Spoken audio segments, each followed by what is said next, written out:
Hey guys, tonight we lie down on the cold, uneven earth and try to fall asleep without a mattress, without a pillow, and definitely without air conditioning humming in the background.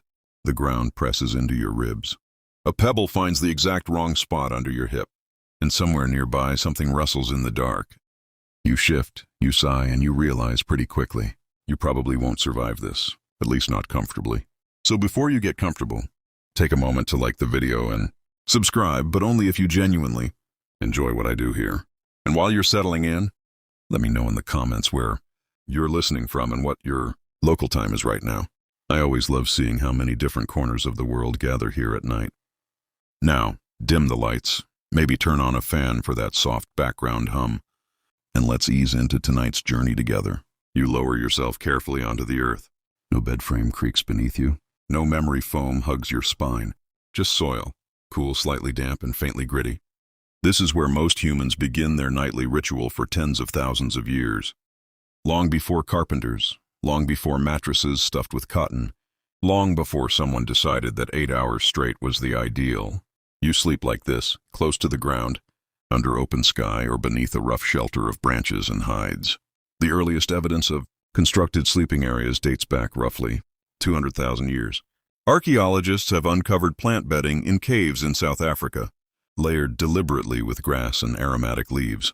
You can almost imagine it, someone gathering fresh reeds, spreading them out, shaking off insects, trying to make a slightly softer patch of ground.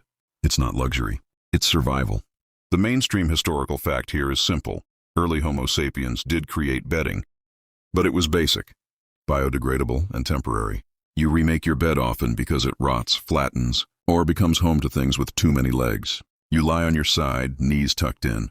That curled position. It's instinctive. It conserves warmth and protects your organs. There's no thermostat on the wall. If the air cools at night, your body feels every degree. You pull an animal skin over your shoulders. It smells faintly of smoke and musk. The fire nearby crackles, sending up sparks in a column of gray that drifts lazily toward the cave ceiling. Smoke is both friend and enemy. It keeps insects away and deters predators, but it also stings your eyes and clings to your lungs. You breathe shallowly, adjusting to the haze. Scholars still argue whether early humans deliberately maintained smoky sleeping spaces to reduce parasite loads or if it was simply an unavoidable side effect of indoor fire. Either way, you cough softly and turn your face away from the thickest plume.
There is no silence.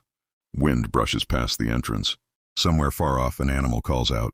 You are not at the top of the food chain in the way modern humans feel invincible behind locked doors. At night, vulnerability is real. Sleeping deeply could mean not waking up. So your rest is lighter, fractured. You stir often. Your brain remains half alert, tuned to unfamiliar sounds. Oddly enough, sleeping close to the ground may have had a small benefit. The earth retains a steadier temperature than open air. On warm nights, the soil can feel cool against your skin. On cold nights, especially if you've built your bedding over packed leaves and ash, it may hold onto a trace of the day's warmth. It's not comfort exactly. It's tolerance. You roll onto your back for a moment. Immediately, you feel the hardness beneath your shoulder blades. There's no contouring foam to distribute pressure. Your body learns to adapt. People in these early societies likely shifted positions frequently throughout the night. Sleep is not a static, motionless event. It's a series of adjustments, micro-movements, half-dreams, and brief awakenings. And there are no strict bedtimes. Darkness guides you. When the sun drops below the horizon, Your world shrinks to firelight and starlight. Melatonin rises naturally, uninhibited by glowing screens. You grow drowsy earlier, but you may also wake in the middle of the night, stare into the embers and drift again. The rhythm is organic, tied directly to light and temperature.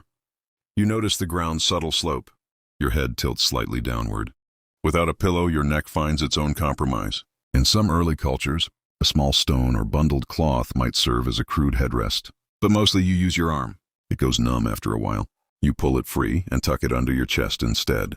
Around you, others sleep close, family members, tribe mates. Sleeping together provides warmth and safety. There's comfort in shared breathing, in the synchronized rise and fall of chests. Personal space, as you understand it today, barely exists. Privacy is a modern luxury. Here, closeness equals survival. Insects test the edges of your skin. Even with smoke, some persist. Tiny bites itch faintly. You scratch lazily, too tired to care. This is just part of night. One quirky detail researchers discovered. Certain ancient plant layers used in bedding contained insect-repelling properties, suggesting early humans selected specific leaves intentionally. You might not know the chemistry behind it, but you know which plants make the night slightly less miserable. The ground smells alive, earthy, mineral, faintly sweet where crushed grass releases its scent. You begin to relax into it. There's something grounding, quite literally, about direct contact with soil. Your heartbeat slows. The stars overhead feel enormous. Without city lights, the sky is overwhelming. A spill of silver across blackness. You exhale slowly. No AC hum, no distant traffic, no refrigerator buzzing. Just wind and fire and breath. The simplicity is almost soothing. Almost. Until a twig snaps somewhere, outside the circle of light, and every muscle in your body tightens. You don't sleep deeply for long stretches. Instead, you drift in and out. This lighter, segmented rest may have been entirely normal for most of human history. The modern expectation of uninterrupted 8-hour sleep is relatively recent. Scholars still argue whether ancient humans experienced more polyphasic sleep patterns, naturally due to environmental pressures. Eventually, exhaustion outweighs vigilance. Your eyelids grow heavy again. The pebble under your hip, you've stopped noticing it. The coolness of the soil, it feels steady now, familiar. Your body adjusts to discomfort because it has no alternative. And as you lie there, breathing in smoke and night air, you realize something quietly profound. Comfort is learned. What feels unbearable to you tonight would feel ordinary, maybe even safe, to someone living 50,000 years ago. You shift once more, settling into the earth's uneven cradle, and let the fire's glow flicker behind your closed eyes. The fire is burned lower now, and you wake just enough to notice it. A faint orange glow pulses against the cave wall, rising and falling like a slow heartbeat. You're still wrapped in animal skin, the fur rough against your cheek, carrying that permanent scent of smoke and wild grass. This is your blanket, your insulation, your only defense against the creeping cold that settles in just before dawn. You sit up slightly, feeding a small branch into the embers. Sparks jump, briefly lighting the curved ceiling above you. Fire is everything at night. Warmth, protection, light, comfort. Without it, sleep becomes thinner, colder, and far more dangerous. One mainstream historical fact stands steady here. Controlled fire use predates modern humans, with evidence stretching back hundreds of thousands of years. By the time early Homo sapiens settle into caves and shelters, fire is not a novelty, it's essential to nightly survival. You stretch your legs toward the heat. The warmth kisses your skin, uneven and flickering. One side of your body feels almost too warm, the other stays chilled. There's no thermostat to balance things out. You rotate slowly like a human rotisserie, trying to distribute heat evenly. Subtle, sleepy problem-solving becomes part of your night routine. The animal skin beneath you is layered over dried grasses. Earlier in the day, you gathered fresh bundles to replace flattened ones. You notice how quickly plant bedding compresses. After only a few nights, it becomes thin and scratchy. Archaeological digs reveal layered plant remains in ancient sleeping sites, suggesting that bedding was refreshed regularly. It's a quiet, repetitive labor, almost meditative, collecting, shaking, arranging. But fire has its drawbacks. Smoke pools near the ceiling, drifting down in lazy spirals. You've grown used to the sting, yet your eyes water faintly. Scholars still argue whether chronic smoke exposure significantly impacted early human lung health, or whether cave ventilation and outdoor sleeping minimized long-term damage. Either way, you cough softly into the crook of your arm and shift closer to the entrance for clearer air. outside. The night breathes, Crickets pulsed in rhythmic waves. Somewhere, a distant predator calls a low, echoing sound that makes your shoulders tighten instinctively. The firelight acts as a boundary, a fragile line between safety and the unknown. It deters many animals, but not all. That awareness lingers in your muscles even as you lie back down. You curl on your side again, tucking your chin toward your chest. The fetal position isn't poetic, it's practical. It conserves warmth and shields your vital organs. In colder climates, bodies sleep close together. You feel another sleeper's back against yours. Steady and reassuring. Shared warmth reduces energy loss. It's communal thermodynamics long before the term exists. And then there's the smell. Not unpleasant. Exactly just. Constant. Smoke woven into hair. Fur. Earth. Sweat. There's no evening shower. No lavender linen spray. Cleanliness means proximity to a river earlier in the day, if you're lucky. At night, you accept the scent of survival. A quirky detail archaeologists discovered in some Paleolithic sites. Certain aromatic plants like sage and other herbs were layered into bedding, possibly for their insect-repelling properties or simply for fragrance. Imagine that small, luxury-crushing fragrant leaves under your head before sleep. A prehistoric attempt at something like a scented pillow. The temperature drops further. Firewood becomes precious. You ration it carefully. Too much fuel now means none before dawn. So you let the flames shrink to embers, trusting their glow to hold until morning. You pull the animal hide tighter around your shoulders. It's heavy, but the weight feels grounding, almost comforting, like a primitive weighted blanket. Your sleep tonight isn't a straight line. You drift off, wake briefly, adjust, drift again.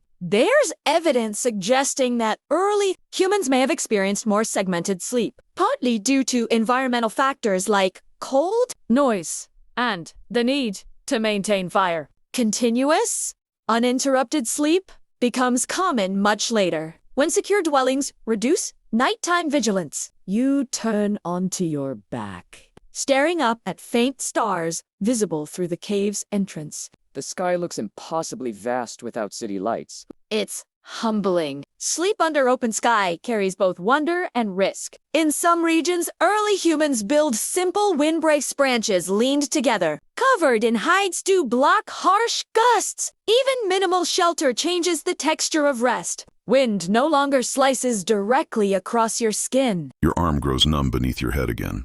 Without a pillow, circulation becomes an ongoing negotiation. Some ancient cultures eventually craft small headrests from wood or stone. But here and now, your forearm does the job. You shift it out slowly, flexing fingers to bring back feeling. The fire crackles once more, sending a faint shower of sparks upward. For a moment, shadows dance wildly on the wall, morphing into strange shapes. In the half-dream state, they almost look alive. Your brain, wired for pattern recognition, fills in forms, faces, animals, spirits. Night amplifies imagination. Scholars still argue whether early human dream cycles differed significantly from ours due to environmental stress and segmented sleep. Did frequent awakenings change the architecture of REM sleep?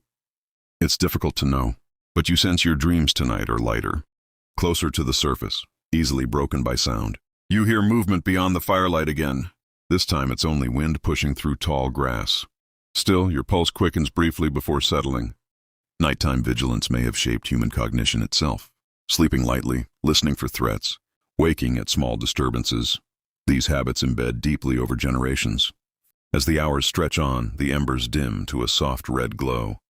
The cold presses closer. You instinctively shift nearer to others, seeking shared warmth. It's intimate without ceremony. Survival erases awkwardness. Eventually, exhaustion pulls you down into a deeper rest. The ground still presses into your hip. The smoke still lingers faintly in the air. The animal skin still scratches against your neck. None of it disappears, and yet you sleep. Not because it's comfortable, but because your body demands it. The night wraps around you, dark, smoky, alive, and you surrender to it once more, breathing slowly, evenly. As the first faint hint of dawn begins to cool the sky, morning never really announces itself with an alarm. You wake because the air changes. The darkness softens into a bluish gray, and the chill that settles just before sunrise nudges you out of sleep. The fire is nearly dead now, reduced to ash and a faint ribbon of smoke. Your back feels stiff. Your hip complains quietly. Welcome to another day without a mattress. Time moves forward, civilizations rise, and you find yourself no longer in a cave, but inside the stone walls of an ancient home. The ground beneath you is no longer raw earth, it's packed clay. Sometimes, if you're fortunate, it's smooth stone. That might sound like an upgrade, but your spine would disagree. In ancient Egypt, Greece, and Rome, sleeping arrangements begin to evolve. Raised platforms appear. The mainstream historical fact here is that by the time of the ancient Egyptians, around 3000 BCE, elevated beds were already in use, particularly among wealthier households. These weren't plush cloud-like creations. They were wooden frames, often strung with woven reeds or leather strips, topped with cushions or folded linens. You, however, are not wealthy. You lie on a simple mat rolled out over a stone or packed earth floor. The mat is made of woven rushes. It scratches faintly against your skin, and it carries the dry scent of plant fiber. At least you're off the damp ground now. Elevation, even slight, helps with airflow and discourages insects from crawling directly onto you. Small victories.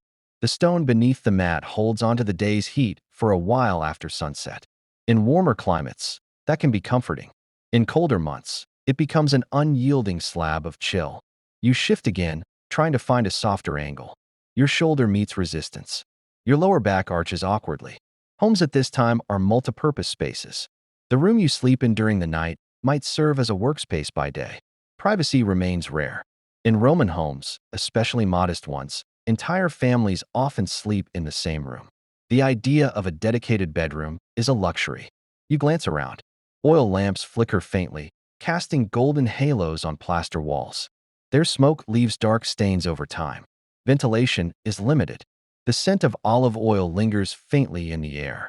Outside, the city murmurs, distant footsteps on stone streets.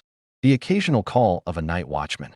In ancient Rome, wealthier citizens sleep on beds called lectus, wooden frames, sometimes adorned with carved legs. Rope or leather straps crisscross the frame to support a mattress stuffed with straw, wool, or feathers. But even these early mattresses flatten quickly. They require constant fluffing and replacement. Scholars still argue whether most common. Romans had regular access to stuffed mattresses, or relied more heavily on simple pallets and mats. Textual evidence suggests variety, but archaeology reveals just how perishable bedding materials were. Most of what you would have slept on has long since decayed. You run your hand under your head. No soft pillow greets you. In Egypt, some people use curved wooden or stone headrests. These are small supports designed to cradle the neck while keeping the head elevated. They look elegant, almost sculptural, but they are firm. Imagine resting your skull on carved wood and calling it comfort. There's a practical logic to it. Elevation helps protect elaborate hairstyles. It may also discourage insects from crawling into ears or noses at night. Practicality often outweighs plushness in the ancient world. A quirky detail: in some Egyptian tombs, headrests are buried with the deceased, suggesting that comfort, or at least habit, extends into the afterlife. You can almost picture someone trying to get comfortable for eternity on polished stone. You shift again on your woven mat. Outside, the temperature drops slowly. Without glass windows, air moves freely through shutters and openings. That breeze is welcome in summer, but relentless in winter. There's no insulation in the modern sense. Walls are thick, but drafts find their way in. You pull a linen cloth over yourself. Linen is breathable, cool against the skin. In warmer regions, heavy blankets aren't necessary. In colder climates, wool takes over, scratchy but warm. Sleep patterns remain flexible. Darkness still dictates rest. In fact, artificial light is minimal. Oil lamps are precious resources. Most households extinguish them early to conserve fuel. This means you go to bed soon after sunset, whether you feel sleepy or not. You lie awake for a while, listening to the city settle. Somewhere nearby, someone coughs. A cart rattles over uneven stones. A dog barks. Sound carries easily through thin walls and open courtyards. Your bed, or mat, is not a sanctuary. It's simply a place to lie down. Interestingly, Roman writers occasionally complain about noise disturbing sleep. The poet Juvenal once noted that traffic in Rome could make rest difficult. Even 2,000 years ago, people struggled with nighttime disruptions. You turn onto your side. The woven mat presses patterned impressions into your skin. Your arm serves again as your pillow. Circulation fades slowly from your fingers.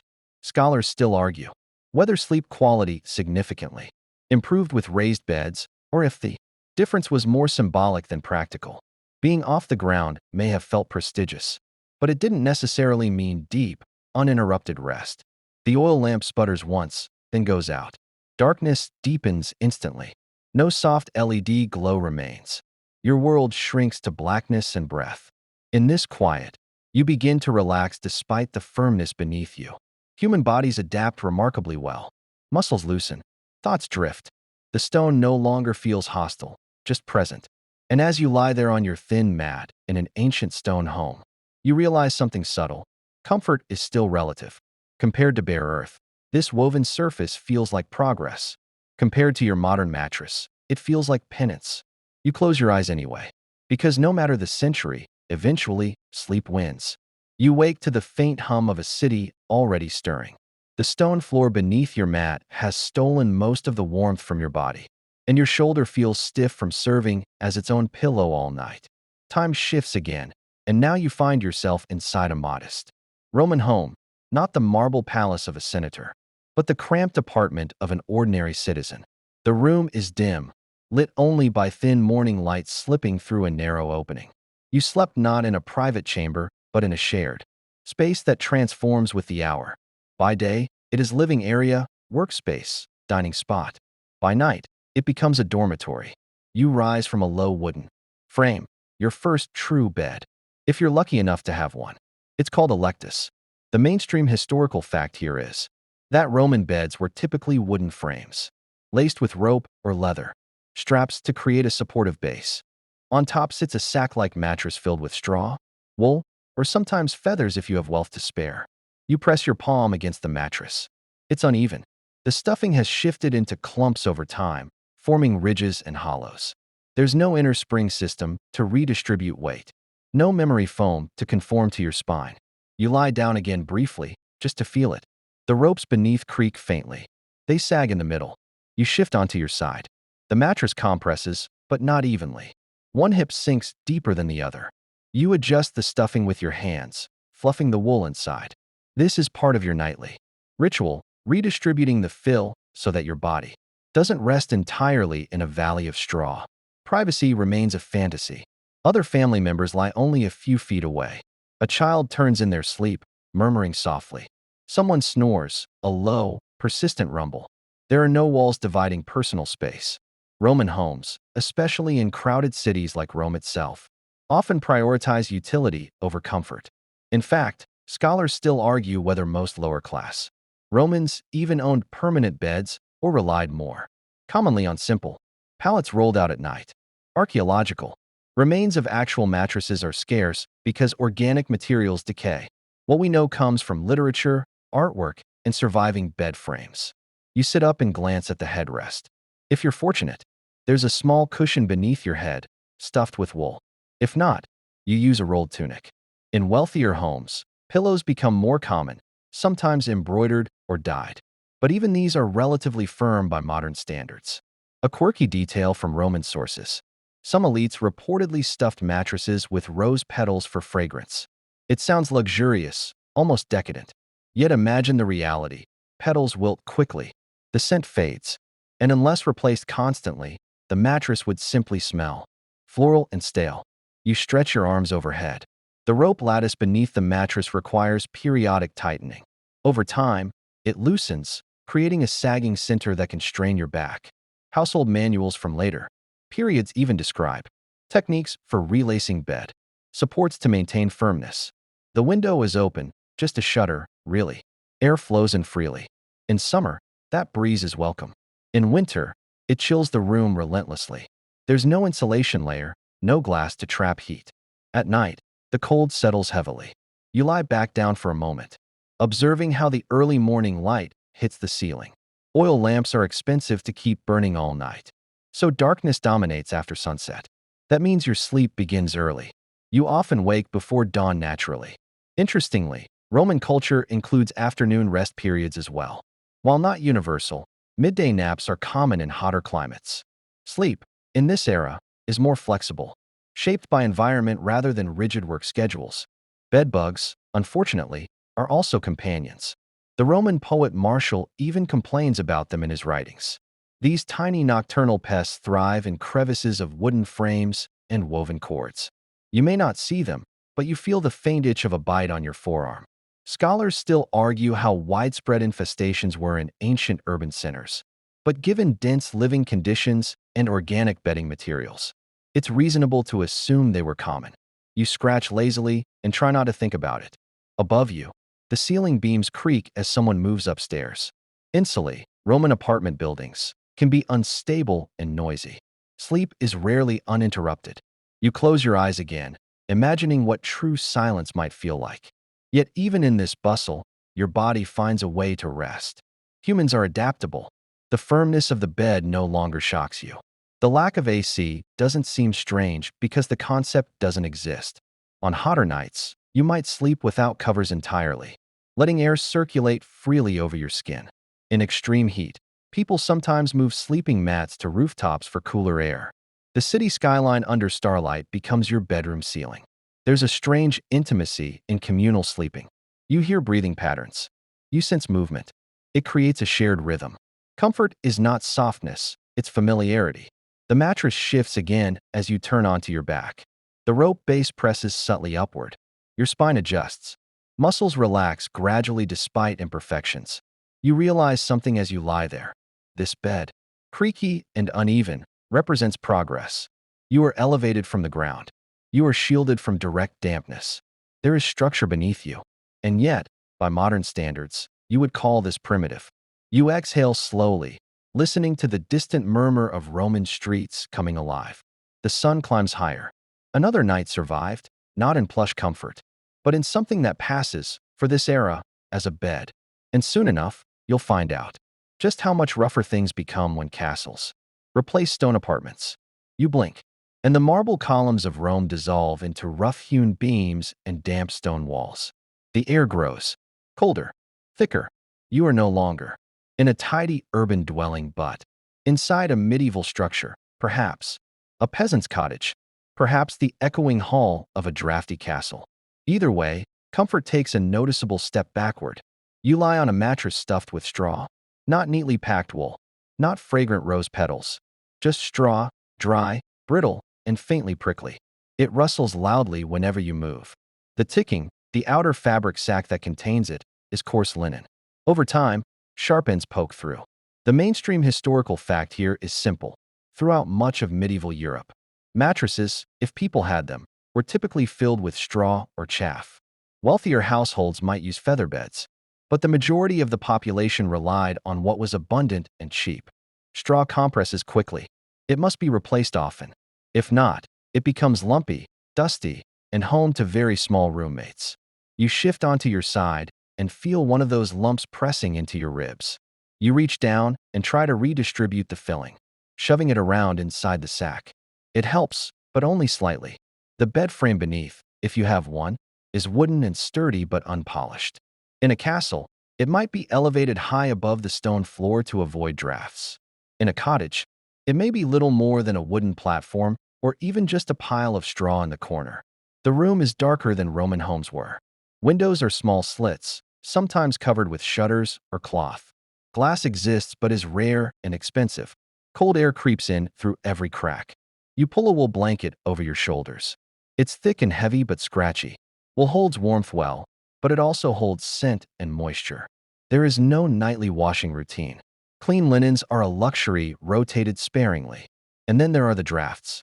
Medieval castles, despite their imposing stone walls, are notoriously cold. Large halls with high ceilings allow heat to rise far above where you lie. Fires burn in massive hearths, but the warmth doesn't evenly spread. You could be near freezing only a few steps from a roaring flame. Scholars still argue whether castle life was as universally uncomfortable as popular imagination suggests. Some historians point out that heavy tapestries lining the walls did help insulate rooms and reduce drafts. Even so, warmth was localized and inconsistent. You tuck your knees closer to your chest. The straw mattress crackles softly beneath you. In a peasant's cottage, you may share this bed with multiple family members. Space is tight. Bodies press close together for warmth.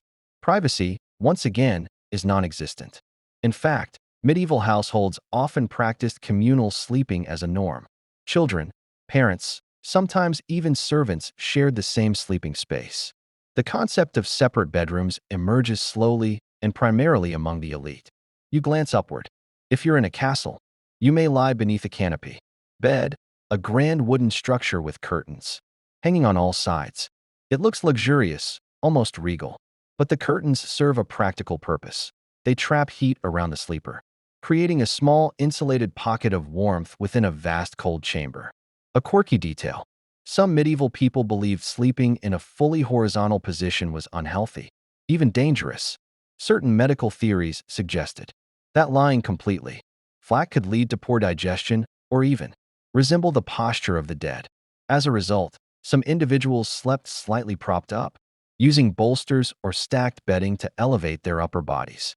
You attempt to lie flat anyway. Your back presses against uneven straw. A faint itch crawls along your ankle. Fleas are common in this era.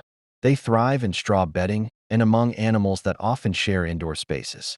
Dogs, cats, sometimes even livestock occupy the same structure, especially in poorer households.